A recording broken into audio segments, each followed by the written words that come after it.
Ay, ay, ay, ganito ang buhay ko sa probinsya. Kapag ka ako ay dito sa probinsya, hindi ko sinasayang yung oras. Kasi minsan-minsan lang ako pumunta rito. Kaya ang ginagawa ko, ganito, nag-iikot-ikot ako sa aking mga taniman. At habang sa aking pag-iikot-ikot, nakakapulot ako ng mga laglag na niyog o kaya ay yung mga nalilipasan sa pag-harvest ng niyog ay sayang naman. Kaya ang ginagawa ko, ito, dinadala ko ito pa uwi dahil kung hindi nyo alam, sa Laguna, napakamahal ng niyog. Dito sa probinsya, mura lang ang niyog. Pagdating sa Laguna, napakamahal na. Kaya hindi ko sinasayang yung mga sandali na kapag nakikita ko silang pakalat-kalat sa nyugan, kinukuha ko kahit ang hirap magbuhat, ang bigat. Kaya lang talagang tiis-tiis at ito may kasama ako. Kaya lang ang kasama ko ang hina-hina naman bumuhat. Ayan, ang kaya lamang gawin ay yung mag-abot lang ng niyog sa akin. Kaya ako pa rin ang magdadala.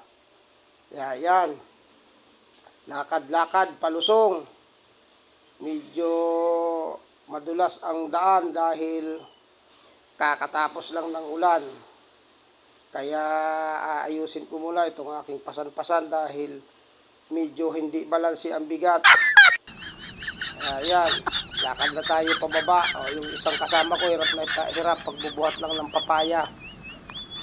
Hanggang papaya lang ang kaya niyang dalhin. Ako, ito, 20 niyog. Pagdating ko sa baba, doon ko na lang ito tatalupan. Kaya ganito ang buhay. Medyo mahirap pero masarap ang buhay dito sa probinsya, relaxing.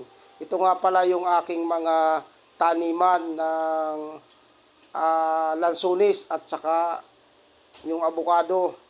Kaya lang ngayon yung iba dahil sa tindi ng init, namatay.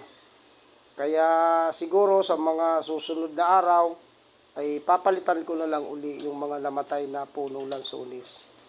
Kaya magbalik ko, ayun, bibili uli ng pananim para mapalitan sila habang may panahon pa dahil sayang naman ang panahon, lumilipas ang panahon. Kung yun ay nailagay na natin sa lupa, pagdating ng mga susunod na araw, aantayin na lang nating mamunga. Dahil may kasabihan tayo, kapag may itinanim, may aanihin.